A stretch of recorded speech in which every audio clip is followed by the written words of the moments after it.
गोदान एबसुनि जोनोम जागोन आरो रोखा जामारबाय नामा? दुलाराय बर' फरायसा आफाद बायदि बर' हारियाव गुबुन मोनसे आफाद दानायनि मोनसे कुचकावाज खालामबाय थानायखौ जोङो मिथिनो मोनदों।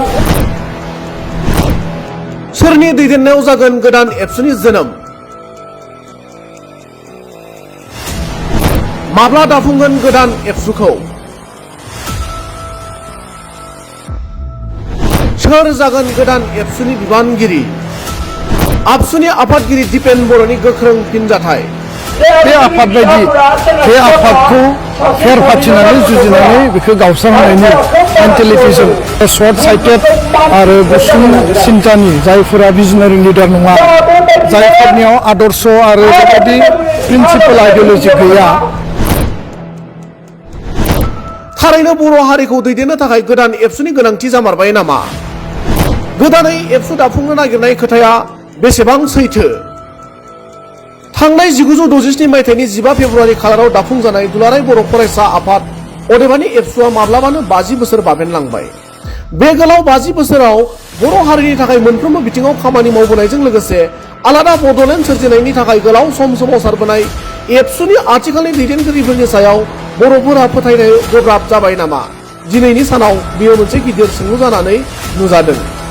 मानोना बे समाव गोदान एबसु दानो नागिरनाय खोथाखौ आथिखाल मिरु एबसुनि आफादगिरि दिपेन बर'आ खौरां बिजोंनि गेजेरजों नेवसिबोनायजों लोगोसे गोख्रों रावजों सोंखारिबोदों।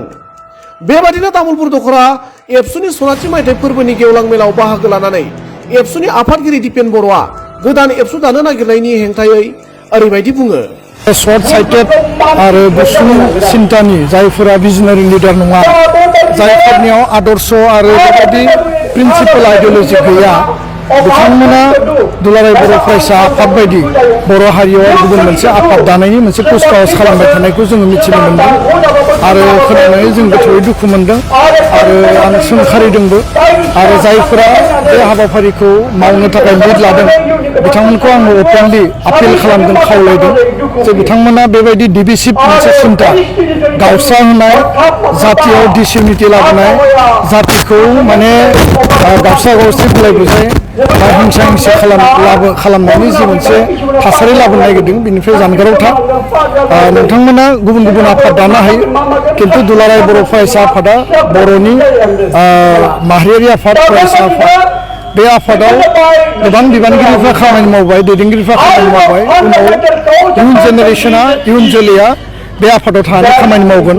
जाय आफादाव बड'फाया दैदेनलांबाय, जाय आफादखौ सानसुमा खुंगुर बसुमतारिया दैदेनबाय, जाय आफादखौ बानेश्वर बसुमतारि, कनकेश्वर नार्जारि बिथांमोना दैदेनबाय, जाय आफादखौ इउजि ब्रह्म, सोमला बसुमतारि, बानेश्वर नार्जारि, प्रमद बर', रंगोरा नार्जारि मोनहा दैदेनबाय। बे आफाद बायदि बे आफादखौ फेर फाथिनानै जुजिनानै बेखौ गावस्राहोनायनि मेन्टेलिटिजों बा बेखौ दुरबल खालामनायनि मेन्टेलिटिजों जे मोनसे माने सर्ट साइटेड सिन्ताजों गावनि स्वार्थनि थाखाय बा राजनितिक मुलाम्फानि थाखाय दानो नागिरदों, बे मालाबा मोजां नङा। आं बेखायनो अपेनलि आपिल खालामदों, बर' माहारिया कनसियास जानांगौ, हारिनि साफ्रोमबो गोरों आरो गोख्रों सानसुमै बेक्तिफ्रा गसंथानांगौ।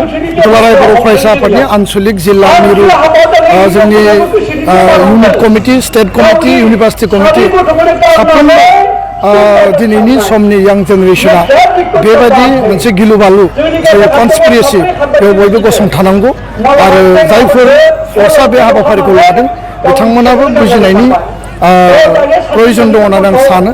आरो बेखायनो जों मालाबाबो लुबैया बर' हारियाव आरो एनादार बेबायदि जि मोनसे अबजेक्टिभ लानानै बिथांमोना गावसोरनि स्वार्थनि थाखाय खालामनो नागिरदों।